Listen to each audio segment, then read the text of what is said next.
തലശ്ശേരി കണ്ടിക്കലിൽ തണ്ണീർത്തടത്ത് നിക്ഷേപിച്ച മണൽ നീക്കി തുടങ്ങി. ബുധനാഴ്ച മുതലാണ് മണൽ നീക്കി തുടങ്ങിയത്. പ്രദേശത്ത് ചതുപ്പുതലം നികത്തുന്നതിനെതിരെ യൂത്ത് ലീഗിന്റെ നേതൃത്വത്തിൽ പ്രതിഷേധം സംഘടിപ്പിച്ചിരുന്നു.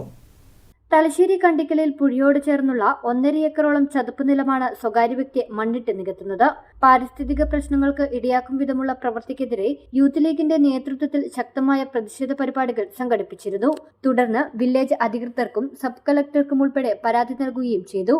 ഇതിന്റെ അടിസ്ഥാനത്തിൽ പ്രദേശത്ത് നിക്ഷേപിച്ച മണൽ നീക്കം ചെയ്യാൻ ബന്ധപ്പെട്ട അധികാരികൾ ഉത്തരവ് നൽകുകയും ചെയ്തു. ഇതിന്റെ അടിസ്ഥാനത്തിലാണ് പുഴയോരത്തെ മണൽ നീക്കം ചെയ്ത് തുടങ്ങിയത്. 2 JCBകൾ എത്തിച്ചാണ് മണൽ നീക്കം ചെയ്യുന്നത്. സമരം വിജയം കണ്ടുവെന്ന് യൂത്ത് ലീഗ് നേതാക്കൾ പറഞ്ഞു.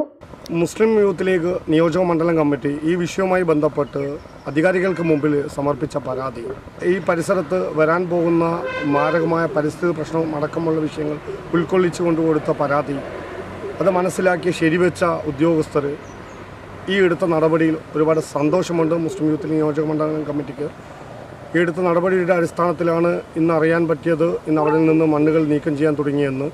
പക്ഷെ ഞങ്ങൾ ആവശ്യപ്പെട്ടതുപോലെ തന്നെ ഇട്ട മണ്ണ് കംപ്ലീറ്റ് അവിടെ നിന്ന് നീക്കം ചെയ്യുന്നത് വരെ മുസ്ലിം യൂത്ത് ലീഗ് ഈ സമരത്തിൽ നിന്ന് ഒരു കാരണവശാലും പിന്നോട്ടില്ല എന്ന് ഈ സന്ദർഭത്തിൽ ഞാൻ സൂചിപ്പിക്കുന്നു. മണൽ പൂർണ്ണമായും മാറ്റിയില്ലെങ്കിൽ തുടർ പ്രക്ഷോഭമുണ്ടാകുമെന്നും റിയൽ എസ്റ്റേറ്റ് മാഫിയാണ് ചതുപ്പുനിലങ്ങൾ നികത്തുന്നതിന് പിന്നിലെന്നും നേതാക്കൾ ആരോപിച്ചു. News bureau, Thalassery.